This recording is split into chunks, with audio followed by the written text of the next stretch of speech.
जैसा कि आप जानते हैं अभी अभी भारत सरकार ने नीट जो कि मेडिकल एंट्रेंस का टेस्ट होता है उसका कट ऑफ -40 तक कर दिया है SC/ST वर्ग के लिए। मतलब आप सिर्फ फॉर्म भर दो और आप डॉक्टर बन जाओगे अगर आप SC/ST वर्ग से आते हैं। देखिए एक्सपर्ट क्या कहता है इसके बारे में। मैं भी नहीं इलाज करवाऊंगी और हम चाहते हैं कि देश के लोग और बाकी सब इलाज करवाए ऐसे डॉक्टरों से। नमस्कार रूबिका जी और मेरे साथी पैनलिस्ट को भी नमस्कार। देखिए अभी अभी ब्रेकिंग न्यूज़ आ रही है कि जेपी नड्डा जो कि हमारे हेल्थ मिनिस्टर हैं उन्होंने पार्लियामेंट में एक बिल रखा है कि हमारे जो प्रेसिडेंट हैं, जो प्राइम मिनिस्टर हैं, जो हेल्थ मिनिस्टर हैं स्टेट और सेंटर के, जो चीफ जस्टिस हैं, जो सुप्रीम कोर्ट के सारे जजेस हैं और हाई कोर्ट के सारे जजेस, सारे आईएएस ऑफिसर्स हैं, कुछ एंकर्स भी हैं, वो अपना इलाज और अपने बच्चों का, बीवियों का, सारे रिलेटिव्स का इलाज जो है वो सिर्फ उन्हीं डॉक्टर से करा सकते हैं जिन्होंने 800 में से -40 स्कोर किया है। ये बिल रखा है उन्होंने अभी पार्लियामेंट में। नहीं, मैं मजाक कर रहा हूं, ऐसे कभी हो नहीं सकता इस देश में क्योंकि हमारा देश एक बनाना रिपब्लिक है। अब आप खुद देखिए, आपने भी जरा सा गलत बोल दिया। आपने कहा कि अगर आप डॉक्टर बनना चाहते हैं तो आपको एग्जाम सेंटर में जाना है और पेपर खाली छोड़ना है। रूबिका जी, अगर आप पेपर खाली छोड़ेंगे तो आप टॉप कर जाएंगे। पेपर खाली छोड़ने का मतलब है 0। यहां तो -40 है। यहां तो आप पेपर खाली नहीं छोड़िए, आपको -40 लाना है, मतलब आपको गलतियां करनी है। ये सिचुएशन है और ये कैसे नेता ये अलाउ भी कैसे कर सकते हैं। देखिए मैं इस पे 3 पॉइंट्स कहना चाहूंगा। मैं मॉरली और एथिकली रिजर्वेशंस के पक्ष में हूं, मैं इस पे अपना मेरा स्टैंड है, लेकिन डबल स्टैंडर्ड्स नहीं होना चाहिए। आप कुछ जगह रिजर्वेशंस रखते हैं क्योंकि आपको लगता है कि वहां पे मेरिट सेकंड स्टैंस लेना चाहिए। हाँ। आप मुझे ये बताइए कि डॉक्टरों में आपको मेरिट पे लगता है रिजर्वेशन लाओ, हायर जुडिशरी में क्यों नहीं है रिजर्वेशन भाई? सुप्रीम कोर्ट के जजेस में रिजर्वेशन कोटा क्यों नहीं है? वो चीख चीख के चिल्लाते हैं कि पार्लियामेंट में 33% विमेन रिजर्वेशन चाहिए, आपको दलित का रिजर्वेशन चाहिए, SC/ST का रिजर्वेशन चाहिए, लेकिन हायर जुडिशरी में क्यों नहीं है रिजर्वेशन? आर्म फोर्सेस में क्यों नहीं है कैडेट्स का रिजर्वेशन जो एनडीए में है? कुछ आपने सेक्टर्स ऐसे देख लिए, डोमेन, जहां पे आपको लगता है कि मेरिट से आगे बढ़ो क्योंकि देश को बचाना है, जस्टिस को बचाना है, उसमें मेरिट चाहिए। और डॉक्टरों को जिनको जिंदगी बचानी है उसमें मेरिट नहीं चाहिए। नहीं पर मैं कहां का वो है? नहीं पर मैं ये समझ नहीं पा रही उसके पीछे की वजह क्या है। ऐसा कैसे? हम तो बार बार उसे पढ़ रही थी कि नहीं नहीं ऐसा नहीं हो सकता है, -40 परसेंटाइल, नहीं नहीं ये संभव नहीं है। लेकिन भैया ये हुआ है 18,000 सीटों के लिए, इसके पीछे कोई तो वजह होगी ना। आनंद, मैं आपके पास आ रही हूं, हमारे साथ यहाँ पर डॉक्टर ध्रुव चौहान भी है। Doctor Dhruv, please tell me इसके पीछे क्या वजह हो सकती है? मैम मैं आपको वजह बताऊं इससे पहले जो मैंने आपको कुछ चीज़ें दिखाना चाहता हूं मैं पूरे देश को कि कैसे हमको मिसगाइड किया जा रहा है ये बोलकर कि 18,000 सीट्स वैकेंट है। हाँ। इस वजह से हम इस स्कोर को -40 कर रहे हैं। मैम ये NMC की साइट है, क्या आप मैम देख सकते हैं? पूरा देश देख सकता है। NMC की ये साइट है nmc.org.in। इसके अंदर अगर आप जाएंगे और members of the national medical commission देखेंगे तो 33 में से 20 से ज़्यादा वैकेंट पड़े हैं।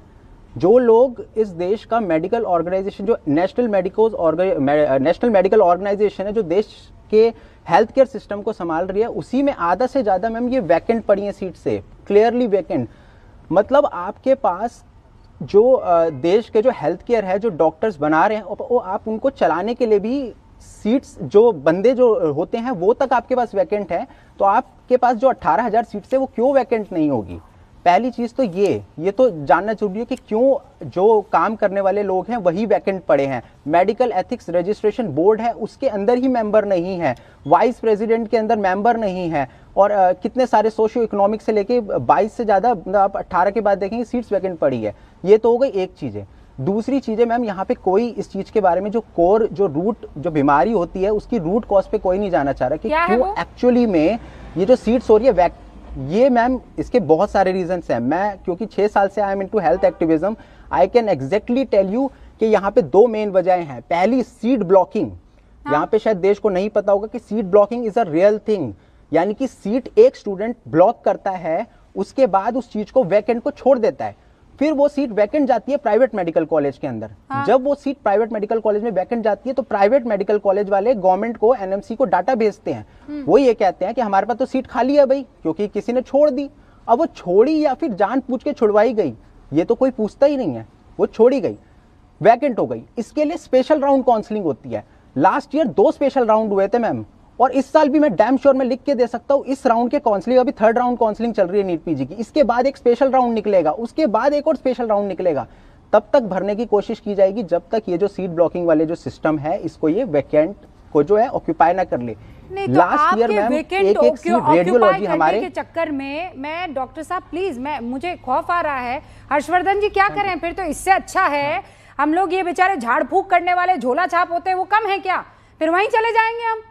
अगर देश में इस तरीके से ये कट ऑफ लिस्ट -40% आए तो जगहसाई नहीं होगी क्या? इससे अच्छा तो वो हमारे वेद जी है, वेद जी के पास जाकर करवा देंगे इलाज हम। वो नहीं बाबा जी बैठते हैं जो कहते हैं हर्षवर्धन जी कि काम रुका हुआ है, समोसा खाओ, समोसा ठीक हो जाएगा। फिर क्या अंतर हो गया बताइए उसमें और इसमें? नहीं, बिल्कुल आप ठीक कह रही हैं, और अच्छा हुआ कि आपने ध्रुव जी से पहले वो बात कर ली। देखिए, इसको जरा समझना पड़ेगा, और ये बड़ी सीरियस प्रॉब्लम है। ये रिजर्वेशन की, अगड़े पिछड़े की प्रॉब्लम कतई नहीं। हम अपने देश का एजुकेशन सिस्टम उस लेवल तक नहीं पहुंचा पा रहे हैं कि हमें उस कट ऑफ के बच्चे मिले। इससे दुर्भाग्यपूर्ण कुछ नहीं हो सकता है। हम बार बार ये कहते हैं ना, ठीक है, बेसिक शिक्षा ठीक करो, हायर एजुकेशन ठीक करो, मिडिल में ठीक करो, सेकेंडरी ठीक करो। अब आप जरा कल्पना कीजिए, ये एक सोच आई थी कि भारत में डॉक्टरों की संख्या बड़ी कम है। हाँ। नरेंद्र मोदी की सरकार ने एमबीबीएस और एमडी की सीटें 100% और 80% बढ़ा दी। आपको हर जिले में मेडिकल कॉलेज खुलने लगा, सब कुछ हो गया। लेकिन उसके साथ क्या हुआ? प्राइवेट मेडिकल कॉलेजेस की एक बड़ी फौज है। उनके लैब नहीं है, उनकी बिल्डिंग नहीं है, बनी तो बिल्डिंग बहुत अच्छी बन गई, उनको फैकल्टी नहीं है, लेकिन उनको मान्यता मिल गई। जो शुरू में जो मेडिकल इसके लिए सर्टिफिकेशन करता था, जो बोर्ड, जिसमें बहुत बड़ा घोटाला हुआ था और इस सरकार ने आके उसको रद्द किया, दोबारा वही कॉकस काम करने लगा है। ये सारा का सारा जो माहौल है, जिसमें बच्चों को कह दिया जाता है कि देखो ये तो रिजर्वेशन खा रहे हैं, और कुछ जो एक्टिविस्ट होते हैं जिनको राजनीति सिर्फ जाति के आधार पर होती है, वो टूट पड़ते हैं। लेकिन सच ये है कि ये पूरी तरह से देश को, अगर नरेंद्र मोदी विकसित भारत 2047 कह रहे हैं और देश में मेडिकल कॉलेज बर्बाद है, देश का डॉक्टर बर्बाद है, फैकल्टी बर्बाद है, तो आप यकीन मानिए कोई विकसित भारत 2047 नहीं हो सकता। बिना स्वस्थ भारत हुए विकसित भारत हो ही नहीं सकता। और मुझे एक बात तो और नहीं समझ में आती है, आपको लग रहा है कि ये जो अभी ध्रुव ने बताया स्पेशल काउंसलिंग, मैंने भी पता किया, ये बच्चे छोड़ देते हैं।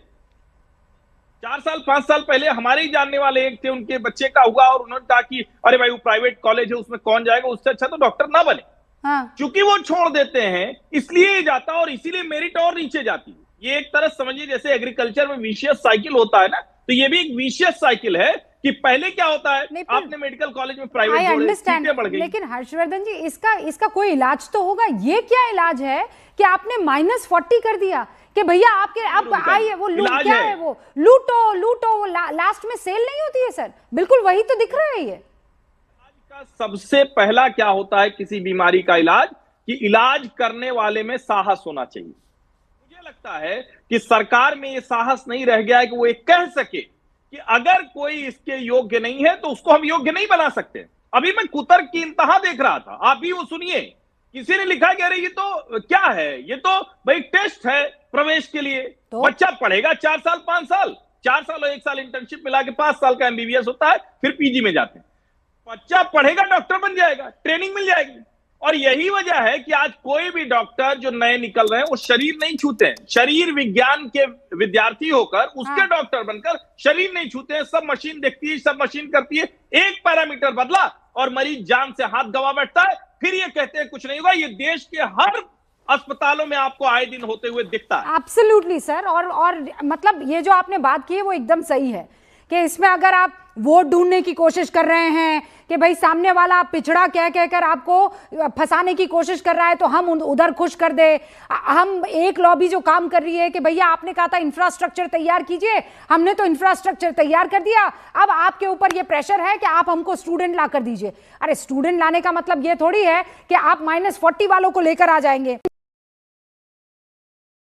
दोस्तों, जैसा कि आप जानते हैं, अभी अभी भारत सरकार ने नीट जो कि मेडिकल एंट्रेंस का टेस्ट होता है उसका कट ऑफ -40 तक कर दिया है SC ST वर्ग के लिए। मतलब आप सिर्फ फॉर्म भर दो और आप डॉक्टर बन जाओगे अगर आप SC ST वर्ग से आते हैं। देखिए